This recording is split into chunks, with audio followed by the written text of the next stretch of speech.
Do you have a favorite piece of choreography? Tony Kornheiser, do I? Hit it, boys. Penguin dance. Oh, goodness. Now to the right. Now back to the middle. Now slow it down. Now speed it up.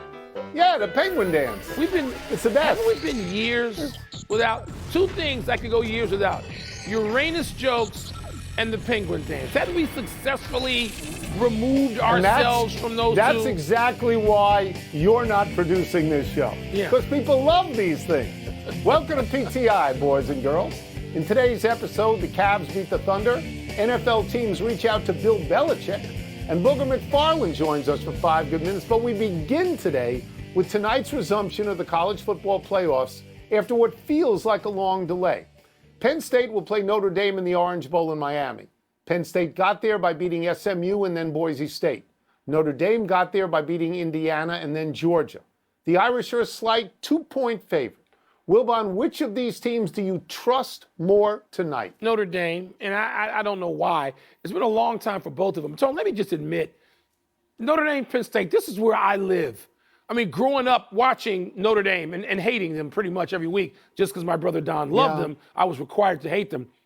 And then Penn State, first as an independent, and you and I, back in the Joe Paterno days, had to make our share of treks to Nittany Land, and we covered games, and these are two teams that were so important to college football in the 60s and 70s and certainly the 80s. And I'm really intrigued by it, Tony, although you know there's a 17-13 game waiting to break out of this. Because these teams, they play that. They have running backs that will dominate defenses, special teams, and the approach of their coaches. But I think that Penn State has been so bad, like 1-something against top 5 teams. I trust Notre Dame more, although I can't sit here and say I think that Notre Dame is some lock to just beat the daylights out of Penn State. I don't see a beatdown coming. Yeah, we are sort of aligned on this. I think in the regular season, Penn State had a significantly harder schedule. They had to play Oregon. They had to play Ohio State. Notre Dame didn't have to play any teams remotely as good as that, but Penn State lost those games. So if you ask me, do I trust Penn State? My answer is no. To get the correct number, James Franklin at Penn State is 1-13 against teams in the top 5. And Notre Dame right now is ranked 3rd. Penn State has lost its last 10 games in a row as an underdog, and they are a 2-point underdog, so there is a pattern there. But when I look at the body of work of Notre Dame, I am somewhat skeptical.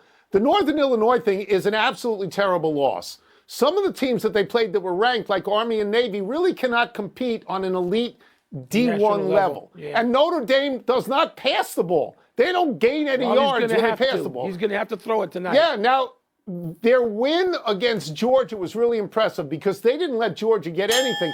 But Georgia, as we know, Mike, was playing with a second-string quarterback. Yeah. So it complicates things. If you put me to the wall, I will pick Notre Dame, and I'll tell you that I think 10 days off for Penn State, maybe a few days off too many. Yeah. And I don't think they've beaten teams of the quality of Georgia. But I agree with you that we're looking at an under. We're not looking at a high-scoring game, I wouldn't think. 17-13. A lot of the nation will be bored. That will remind me of the college football I grew up on. So I'm all in. I'm all in for that matchup and whatever happens. We got more intrigue involving, wait for it, Bill Belichick, God help me. Tom Pelissero of the NFL Network reports that multiple NFL teams have reached out to the new North Carolina head coach, including the Raiders via their new minority owner, Tom Brady. The Raiders today fired GM Tom Telesco, by the way.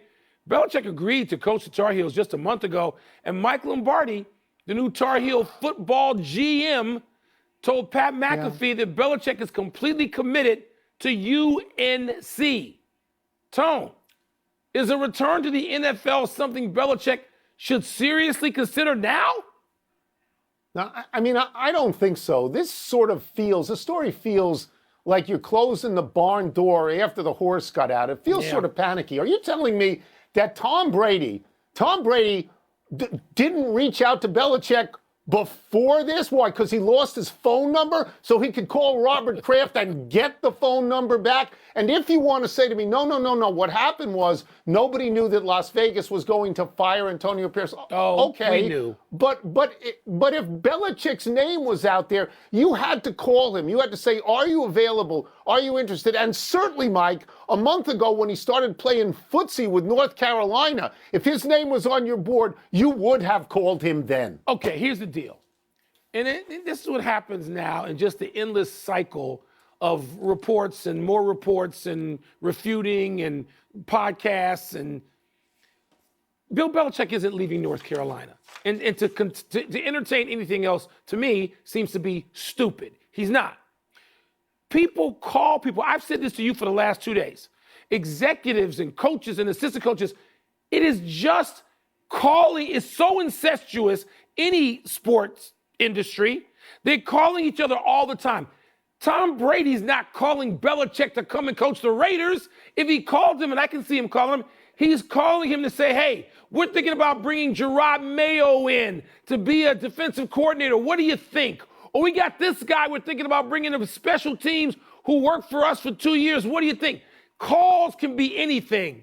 Tom Brady, he and Belichick can barely speak to each other when they parted. He's not calling him to coach or run the Raiders. Stop the stupidity, people. Belichick, if he wants to go back and coach the Raiders, that's fine. He's going to coach a terrible team where the best quarterback on the team is a minority owner, not an actual player. Yes. He is going to play for a principal owner who seems totally flighty at this point, and his reputation will be destroyed. He will be called a liar. Yes. And he's not. No. It's and by the nonsense. way, if he does it, North Carolina can go get another guy with a ring if they want. They can get Pete Carroll. All right, let's revisit last night's Oklahoma City-Cleveland game. Close game all the way. There were 30 lead changes. Cleveland ultimately won by 7, 129 to 122, but it was essentially a one-basket game. You got your money's worth on this one. Wilbon, what did you learn from this game? Tony, I don't know that learn is the word. There were some things reinforced.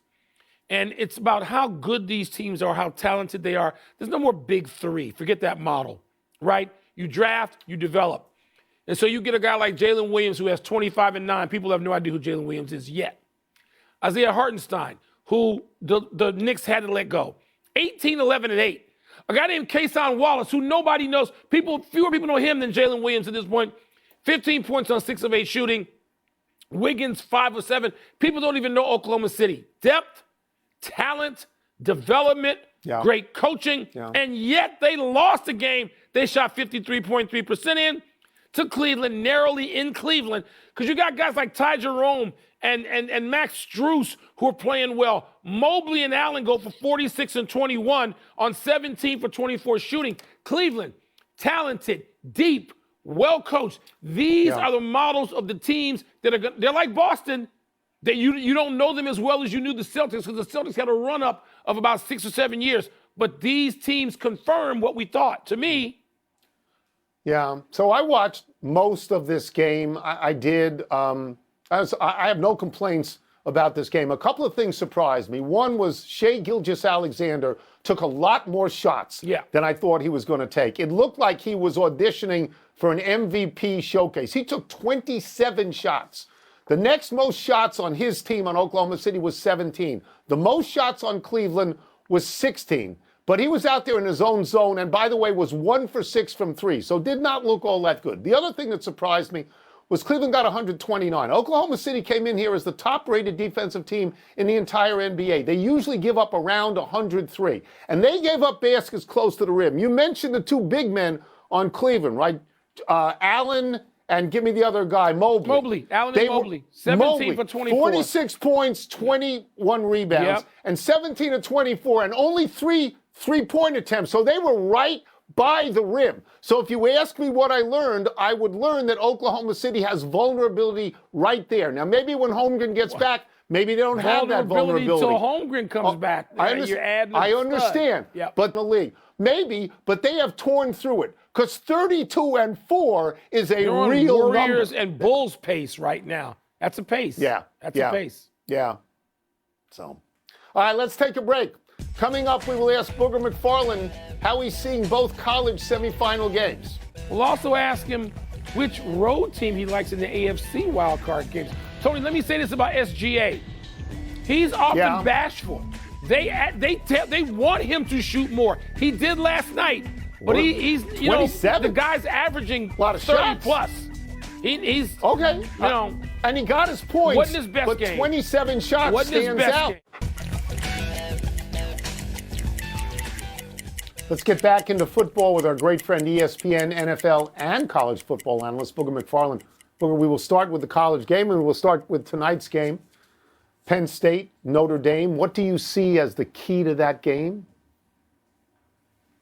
You know, Tony, on the surface, it seems rather obvious. You talk about Penn State that's got two good running backs in Allen and Singleton. Notre Dame's got two good running backs in Love and Price. But I think those two things are going to cancel each other out. I think the key to the game is which quarterback can make the most explosive plays. You look at Penn State, Drew Aller. He's got a do-it-all tight end in Tyler Warren, who's probably going to be the first tight end pick in the National Football League draft. Can he get some explosive plays to the tight end down the field? Because at wideout, I think they're a little bit limited. Or on the other side, can Riley Leonard, the transfer quarterback, came over from Duke to Notre Dame, can he be explosive and make some of those 20 to 30-yard plays down the field? I think both teams will run the football. These backfields are so good. But this game comes down to the quarterback. Drew Aller, Riley Leonard, who's going to make those explosive plays in the passing game? All right, then we'll test you on the other game tomorrow night, Booger. Ohio State and Texas. And Ohio State, of course, looked like a juggernaut again, though albeit against what I think was a rusty Oregon team. But to whom are you giving the edge with Texas and Ohio State? You know, Mike, I'm going to take you back to my hometown of Winsboro, Louisiana. And my old football coach said, son, it's a poor dog that won't fight in his own backyard. This game is in Texas. Yep. Okay, Texas is an underdog. All week long, everybody's told the Longhorns, hey, this team is so good, you guys can't beat them. Look at Jeremiah Smith. He's the best player in America. And I honestly think that Steve Sarkisian is going to have the Longhorns coming out, and they are going to be furious. They're going to be upset. They're going to play at a fever pitch. And oh, by the way, they are just talented enough to beat the Ohio State Buckeyes. And I know Ohio State is playing at a high level the last 2 weeks. But let's not forget, we saw Ohio State go up and down throughout the regular season. I think this is going to be the biggest upset so far. I think the Longhorns knock off the Buckeyes, and people are going to say it's an upset. But let me tell you right here, this team is as talented as the Buckeyes, and Steve Sarkisian is one of the better coaches in the country. It's a perfect appetizer to have those two games before we get to the weekend NFL games, as you know, Booger. So let's move to the NFL. Of the three NFC games, and of course there are Packers at Eagles, Commanders at Tampa, and Vikes at Rams, though I can't see that game being played actually in L.A. The Rams will still be the home team. Who do you like in those NFC games?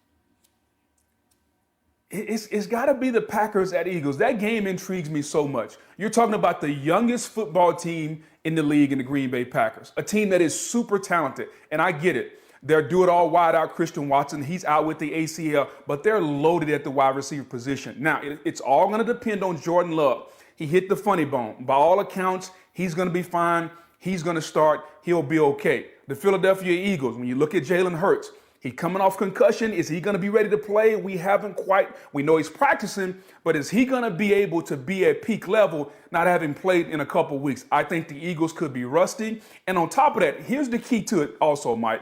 Remember, the Packers did this last year. They went on the road, went into Dallas, and beat the Cowboys. They didn't just beat the Cowboys. Beat them down. They beat the hell out of the Cowboys. Yeah. So here is a Green Bay Packer team that is young. They're super talented. They're hungry. They understand how talented they are. And I think they are just young and ornery enough to go into Philadelphia and deal with everything that the Philadelphia Eagles bring and get an upset. All right, so that's two upsets you picked. You picked Texas with an upset. You picked the Packers with an upset. Those. We'll get you out of here with a chance to pick another upset. Let's go to the AFC wildcard games. And of the road teams involved, what do we have? The Chargers, the Steelers, and the Broncos. Who do you think has the best chance of pulling an upset? Yeah, I think this is relatively easy. I think when you look at Jim Harbaugh and the Los Angeles Chargers going on the road to take on the Houston Texans, let's be honest with you. The Houston Texans won that division almost by default. They haven't been the same team since early in the season. C.J. Stroud is not playing at a high level, at least not the level that he played at last year. The defense is really good for the Texans, but their offensive line is not very good. So when we talk about upset, I really don't think it's an upset. I think the Chargers are the better team. I just love how physical that Jim Harbaugh is. Remember what he said when he first took the job, guys? He said, my job is to take something off the quarterback, take pressure off him. He's done that. They run the football, they're physical, and now in the playoffs, when you need Superman to put the cape on, I think Justin Herbert will do that. I think this team is really good. This is the worst Charger team that he'll have because I think now that he knows what he needs, next year they'll go get it. I think the Chargers go on the road, they run the football, they're physical, and Jim Harbaugh pulls off the quote-unquote upset at Houston. Yeah, you're killing Wilbon when you say this because Wilbon just wanted Harbaugh at the Bears. You're killing him by saying how good Harbaugh is. Thank you, Booger. Love him. Thank you, Booger. Booger, thanks, man. Anytime, guys. Let's take one last break. Still to come, the Falcons discuss their plans for Kirk Cousins. What are their plans? Well, they just They're not signed going to his play him got him. anymore. Pay him. That's what the plan is. Villanova pulls off a big win over UConn, Tone. Those take us back to some Big East days right there. Huh? Yeah. Yes, absolutely. Absolutely. The Harbaugh. Happy time, people. Happy 60th birthday, Muggsy Bogues. For those who don't remember the name, Bogues played 14 years in the NBA for the Washington Bullets, Charlotte Hornets, Warriors, and Raptors. That's not memorable except for the fact that Bogues was 5'3" for all of those years and weighed 136 pounds. Bogues averaged 7.7 points and 7.6 assists. Twice he averaged more than 10 assists. 3 times he averaged more than 10 points. Nobody ever said Muggsy Bogues did not belong in the league. One of my highlights at the Washington Post was covering the 1987 draft when the Bullets drafted Bogues in the first round to team him up with 7'7" Manute Bol. And I asked in print, are we building a basketball team or a circus act here? Man, pound for pound, Muggsy's right up there.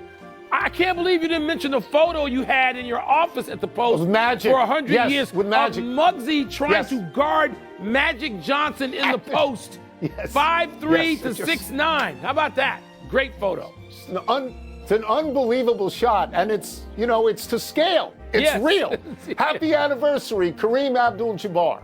On this day 53 years ago, the future Lakers star led Milwaukee to a 120-104 win over visiting Los Angeles, ending the longest winning streak in North American pro sports history at 33 games. Kareem outdueled Wilt Chamberlain. Kareem had 39 points and 20 rebounds. Wow. Wilt had 15 and 12. Wow. The Lakers would go on to win the NBA title that season. The season before, Kareem and Oscar Robertson won it for the Bucks. After 6 seasons in Milwaukee, Kareem would be traded to Los Angeles, where he had played college ball at UCLA. In those 6 Milwaukee years, Kareem won 3 MVPs and a championship.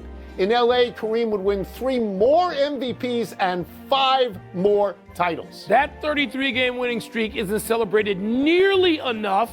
First of all, it happened without the Lakers' co-best player, Jerry West, Elgin Baylor. Baylor tore up his knee at a time when you tore up your knee, that's it. And you know what happened? Jerry West got in his car and he drove to Elgin's house and literally went upstairs and begged him. He said, listen, the Celtics aren't it anymore. We're going to win. The Lakers are finally going to win. And he thought he had Elgin convinced, and he couldn't convince him. And Tony, you know, because you lived it, how it was bittersweet that the Lakers did that, but they did it without Elgin, who was just the nicest man and the greatest player. An incredible story. Yeah. Happy trails to last night's game for UConn. The 9th-ranked Huskies fell to Villanova by 2 in a rare meeting at Finneran Pavilion on Nova's campus. The two teams usually play at Wells Fargo Arena. UConn's Alex Caravan had a chance to tie the game and put the Huskies ahead from the line with 3.1 seconds remaining. But the 81% free throw shooter missed them both. It's a huge win for Villanova, and especially head coach Kyle Neptune, who has missed the tournament in his first 2 seasons since taking over for Jay Wright. After starting this season 2-3, the Wildcats are now 11-5, including 4-1 in the Big East. If you like UConn Villanova last night, how about UConn at Georgetown Saturday afternoon? I mean, we're having, relive the Big East time for a couple of people who saw a lot of Big East games. I may have to wander into that one, Tone. UConn at Georgetown. Hoyer's good again. Georgetown's good this year. You can use Kelleher's seats.